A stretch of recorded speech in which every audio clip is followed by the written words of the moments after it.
Bueno, vamos a empezar ya. Quiero agradecer a la Junta de Distrito que nos deje este lugar tan emblemático ya. Ya llevamos 9 años y estamos en la novena temporada y esta es la segunda parte de la novena temporada. Tenemos con nosotros a Toni Murillo y a Isabel Chacón. Ellas han venido muchas veces con nosotros porque son como si fueran de la familia y ellas ustedes van a ver lo bien que lo hacen.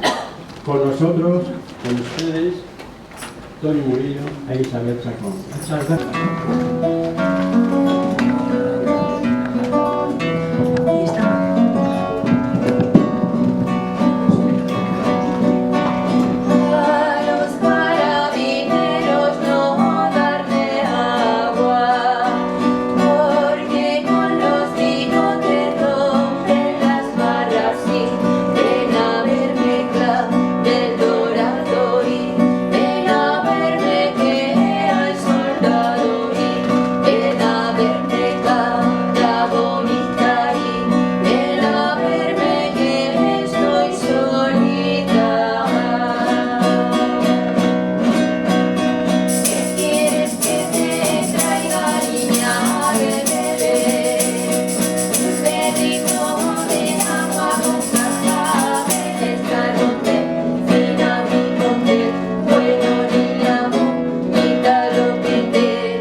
Os cuento una historia muy personal. Yo en el verano, pues, por casualidad cogí este libro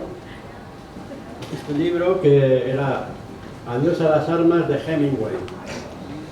Bueno, yo lo leía.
Bueno, que decía yo que este verano, por casualidad, cogí este libro, un poco al azar, allí en mi pueblo, y resultó ser Adiós a las armas de Ernest Hemingway. Y yo lo iba leyendo normalmente, sin grandes sobresaltos, veía que estaba muy bien escrito, digo, hombre, es que es Hemingway y tal, pero en las últimas 40 o 50 páginas ya ahí empezó la emoción, empezó el sentimiento, empezó la realidad de la literatura. Y yo decía, ¿cómo es posible que alguien sea capaz de escribir tan bien? ¿Y cómo es capaz que alguien de escribir lo que yo sentí o pude haber sentido en algún momento? Y entonces dije, bueno, pues ya está. En el momento que podamos vamos a hablar de Ernest Hemingway en la tertulia. Y me leí todo esto no es cierto que lo haya leído todo, pero casi todo. Y este ya lo di como terminado y fascinado y tal y cual. Y luego llegué a casa de Madrid, y me encontré con que hay una colección de libros marrones que hay en muchas casas de España. Tienen libros de esta colección, es una colección que se llama Obras Maestras de Literatura Contemporánea. Y mira por dónde yo tengo en casa Por quién doblan las campanas, El viejo y el mar y Isla de la deriva. Por quién doblan las campanas, confieso que llegué hasta un punto en que ya no pude más, porque hay un problema con estos libros, están muy bien encuadernados, pero para mi gusto tienen una edición un poco mala en cuanto a tipo de letra, etc. Y es un poco difícil de leerlos. Pero bueno, me di cuenta de por dónde iban las cosas, ¿no? Y luego resultó que yo tenía en casa también este libro, El viejo y el mar, que es una edición de Montevideo. Es curioso. Y bueno, pues aquí está, una maravilla de edición. Y mira por dónde otra en inglés. ¿Cómo es posible? Yo tengo en inglés esta edición, que es preciosa, con esta portada tan bonita. El viejo y el mar. Y luego tengo otra más. Estos ya digo que son míos. Y bueno, pues claro, lo leí y vuelvo a repetir, vuelvo a sentir la sensación de la gran escritura, del gran escritor que era Hemingway. Aquí hay que distinguir dos partes. La parte de Ernest Hemingway como persona, como personaje, como hombre, como señor, y otra como escritor. Entonces, eso es importante, creo yo, saberlo distinguir. El primer libro que escribió fue Fiesta, y esta es una edición que lleva el prólogo de Luis Enrique y la traducción de Susana Carrad, y sobre todo las ilustraciones de Carlos Fernández del Castillo. Es un libro muy bien editado, se lee muy bien y tiene una letra extraordinaria. Y Hemingway era el maestro de los diálogos. Es increíble cómo habla la gente de una forma tan natural que parece como si los estuvieras viendo o escuchando, ¿no? Y se trata de la historia siguiente. Resulta que bueno, volviendo, haciendo un recoeco en mi exposición, resulta que Ernest Hemingway, por una serie de circunstancias, apareció en París y conoció a Gertrude Stein, que era una escritora norteamericana, y que se estableció en París y que allí tuvo una tertulia, una reunión de escritores, sobre todo norteamericanos, y tenía una gran casa llena de cuadros de grandes pintores, y ella, Gertrude Stein, inventó la expresión la generación perdida. Ahí en esas reuniones en París se encontraban pues escritores como por ejemplo Francis Scott Fitzgerald, por ejemplo Ezra Pound, hay una lista muy grande de escritores. También estaba Eliot, estaba James Joyce, estaba, bueno, casi todos, estaba también Henry Miller, Anais Nin. Bueno, pues Ernest Hemingway tenía una crisis literaria de escritura, es esto que dicen algunos escritores, llevo en Dickens una temporada y no se me ocurre nada y tal, y le dijo a Gertrude Stein, mira, vete a España, vete a Pamplona y allí verás las corridas de toros, verás los Sanfermines y tal y cual, ¿no?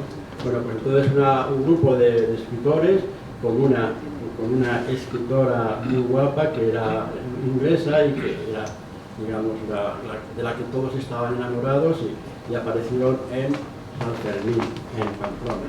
Y bueno, pues aquí en el libro describe cuando en uno de los encierros, pues un toro atropella a un corredor y bueno, por la tarde se oye el rumor de que ese corredor al final ha fallecido y que era un chico de 28 o 29 años recién casado con un drama. Y lo que explica Hemingway en esta novela es la vida que llevaban estos escritores en París, siempre de bar en bar o de café en café, con mucho bus de jazz, mucho fumar, mucho beber, sobre todo beber, venga a beber, venga a beber. En Pamplona no paraban de beber y en vez de pedir un vaso de vino pedían una botella y luego otra y venga a beber. Y a mí me daba un poco de pena porque digo, joder, estos van a acabar borrachos. Y en fin, una obra de arte, Fiesta, la primera novela que escribió. Luego vino Por quién doblan las campanas. Hemingway realmente, cuando tenía 20 años, bueno, ya evidentemente hay que reconocer, es americano, es norteamericano. Y se alistó voluntariamente como conductor de ambulancias en el norte de Italia. Y allí tuvo unas experiencias de guerra y bueno, una granada explotó y le fastidió las piernas. Y tuvo un hospital de campaña en la propia digamos, batalla, y ahí le curaron un poco y luego lo trasladaron al hospital de Milán. Y en el hospital de Milán se encontró con una enfermera que era guapísima. Todas las enfermeras, cuando estás tan delicado, siempre hay alguna que te ayuda mucho y tal, ¿no? Esto es cierto, yo lo sé por experiencia. Entonces él se enamoró de la enfermera, que era 8 o 9 años mayor que él, y tuvieron una historia de amor impresionante y bueno, pues ya acabó de curarse porque tenía todas las piernas llenas de esquirlas, le concedieron una medalla al valor militar y se volvió a Estados Unidos. Entonces él pensaba que aquel amor, aquella enfermera que tanto quería y tanto era el amor de su vida y que se iban a casar y etcétera. Bueno, pues al cabo de 4 o 5 días o 8 o 15 días de estar aquí en su casa de Estados Unidos, le llega una carta de la enfermera diciendo que tú eres muy pequeño, muy joven, yo ya soy mayor, me voy a casar con un comandante de aquí italiano y adiós. Y entonces, adiós a las armas. Ahí viene la novela. Cuando le pasó lo de la carta, escribió la novela. Luego fue un hombre, una persona que estuvo en 3 guerras, nada más y nada menos. Estuvo en la Primera Guerra Mundial, en la Guerra Civil Española y en la Segunda Guerra Mundial. Referente a la Guerra Española, a la Guerra Civil Española, escribió sobre ello. ¿Por quién doblan las campanas?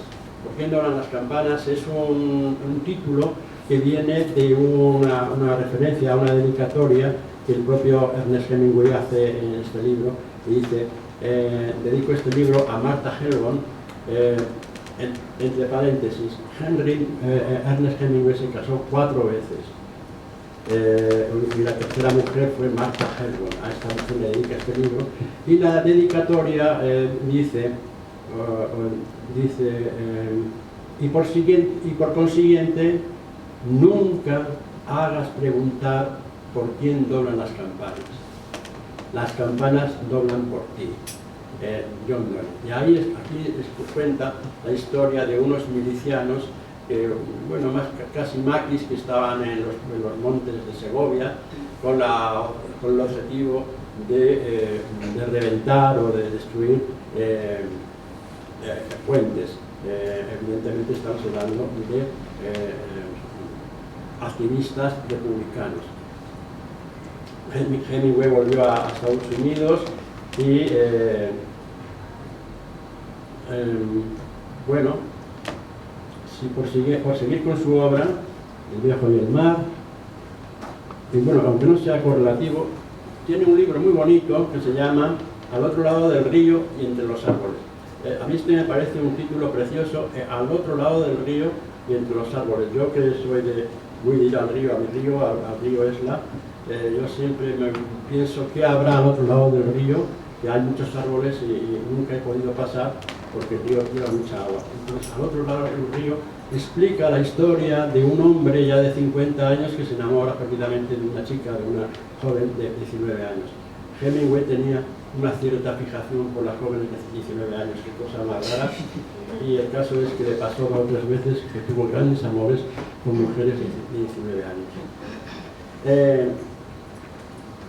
Una de las características de la literatura de Hemingway es que se ve lo que se ve, pero hay más oculto, hay algo oculto. Es lo que él llamaba la literatura del iceberg, que en inglés sería el iceberg, es decir, lo que se ve, pero detrás o debajo hay algo oculto. Y lo oculto es lo que tú te imaginas que pasa. Cuando en los relatos, luego hablaré de los relatos, en los relatos te deja con la palabra en la boca, te deja decir, ¿por qué no sigue? ¿Y qué es lo que ha pasado? Hay un ejemplo, bueno, que yo me ha parecido a mí destacable, que en uno de los relatos dice: la amiga de mi mujer, y la amiga de mi mujer ha venido a pasar unos días de vacaciones a nuestro castillo alquilado durante 3 meses en Francia. Y luego dice: mi mujer y su amiga duermen juntas. Y ahí lo deja. Entonces ya, uno ya tiene la capacidad de pensar: ay, Dios mío, ¿qué harán, qué no harán? Entonces, ¿qué quiere decir? Que hay sugerencias, hay cosas que no se dicen, pero que se intuyen, que se piensan, que podrían ser. Él en alguna parte dice, esta es una frase que venía también de Thomas Benhart, el escritor austriaco, decía, en alguna parte decía: ¿qué hubiera pasado si en vez de coger el camino del viejo roble hubiera cogido el camino de la vieja encina? ¿Qué hubiera pasado si me hubieran obligado a volver a la guerra? ¿Qué hubiera pasado? Es decir, que él al lector la posibilidad de que elija lo que pudiera haber pasado. Él es un gran cuentista. Los grandes cuentos de Hemingway son impresionantes. Y es uno de los escritores, creo yo, que más se ha llevado al cine. Hay, este es el libro de los cuentos, tiene muchísimos libros de cuentos solamente. Este libro es una maravilla y además está muy bien editado, como a mí me gusta. Tiene estos relatos que son así muy conocidos, ¿no? Por ejemplo, Las nieves del Kilimanjaro. De ahí se hizo una gran película y fíjate que es un relato de 8 o 9 páginas, no son más. Pero es tan intenso y tan visual y tan precioso que, claro, es cinematográfico, es obligado a hacer. De hecho, de Las nieves del Kilimanjaro han hecho varias versiones. Hay otro cuento que también ha sido muy versionado, que se llama Los asesinos. 3 páginas, nada más. Pero ahí está Tarantino, ahí están todas las películas del oeste. Cuando llega el protagonista, que es Gary Cooper, llega al salón y dice: ¿dónde está Flanagan? Pues Flanagan está en aquella esquina. Pues vete y dile que le voy a matar. ¿Pero cómo que le vas a matar? O sea, unos diálogos así de ese estilo, ¿no? Sí, como muy chulescos. Hemingway nació hasta los 3 años. Su madre lo vistió de niña, como niña. Es decir, tenía una hermana mayor, que tenía 1 año y medio, 2 años más que él, pero la madre, por aprovechar la ropa o lo que fuera, pues... esto es lo que se me ocurre a mí. Pero aquí está Freud. ¿Qué tiene que ver esto con la vida de Hemingway con respecto a su futuro, ¿no? Él siempre, él era un hombre muy alto, muy robusto, muy guapo, muy apuesto, muy allá, ¿no? Y entonces él, no, yo soy muy macho, a mí me vistieron de niña hasta los 3 años, pero a partir de ahí yo soy muy masculino, yo no, En fin, yo soy Ernest Hemingway, nada menos. En total, que bueno, aquí hay muchos de los cuentos que, como dije antes, han sido llevados al cine. En el cine han interpretado obras, o sea, sus papeles, pues Gary Cooper, Ernest Hemingway, no, a ver si no se me va, El viejo y el mar, hacen una película con Spencer Tracy, gracias, y bueno, muchas más. Hay una fotografía de Gary Cooper que con Ernest Hemingway, eran los dos muy altos, y los dos, porque los dos les gustaba mucho la caza. Un paréntesis. Ernest Hemingway era hijo de un médico y de una música, una pianista y una profesora de música.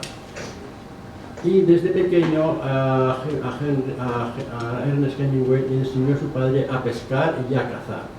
Por lo tanto, siempre, toda su vida fue cazador y pescador. Siempre le gustaban los safaris. Cuando tenía un poco de depresión se iba de safari. Y llegaba al safari y mataba leones y mataba esto, mataba lo otro. Pero no dejaba de beber, siempre bebiendo, y tuvo montones de accidentes, montones de averías físicas, ¿no? Como el tiempo apremia, vamos a ir terminando con él. Lo importante que quiero yo que se sepa es que en un momento que tenía tantas, mira, uno de los safaris, pues se cogen una avioneta para hacer unas fotos de un lago.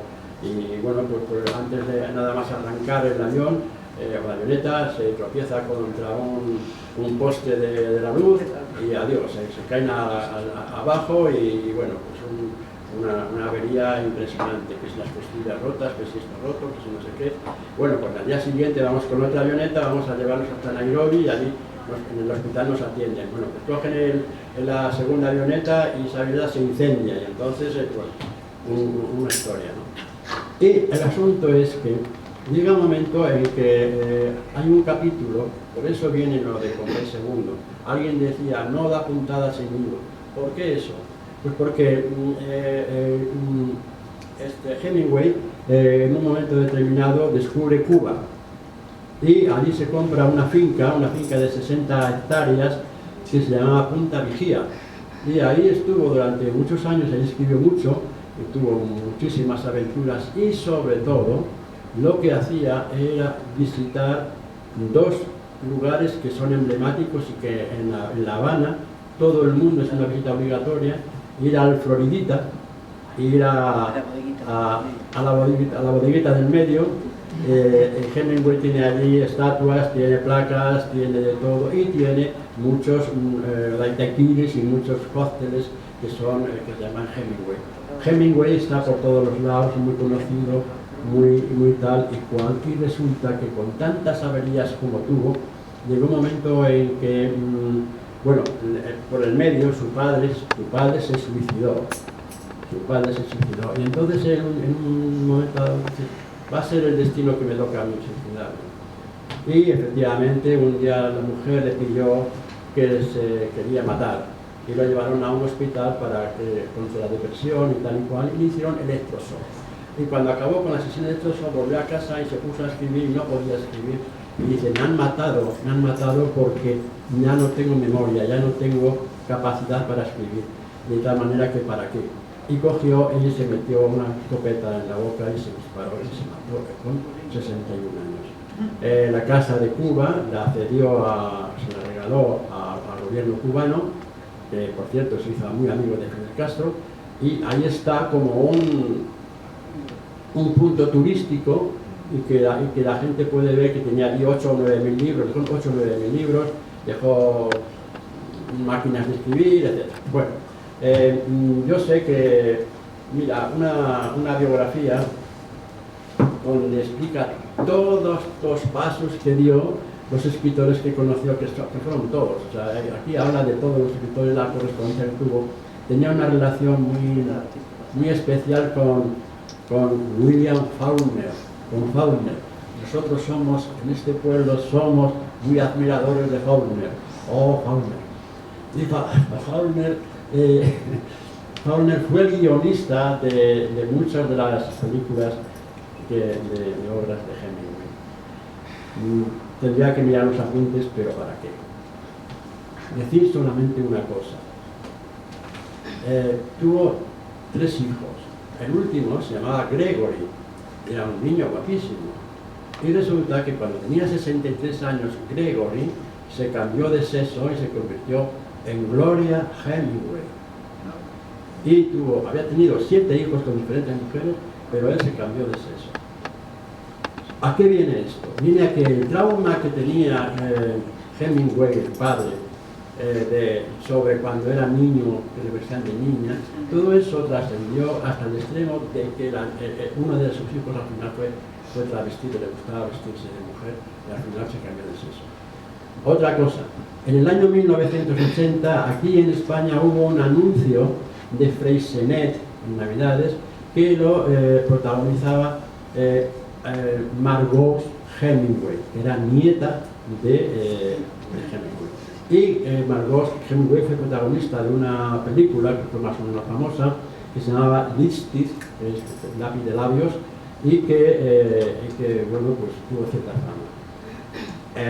Margot Hemingway, con 45 años, se suicidó. En la familia de Hemingway hubo 5 suicidios. Y bueno, fue dramático. Yo les recomiendo a ustedes que lean a Hemingway. Hay mucho, pero sobre todo a mí me gustan mucho los cuentos y los libros son muy intensos, pero muy literarios y muy bonitos. Muchísimas gracias.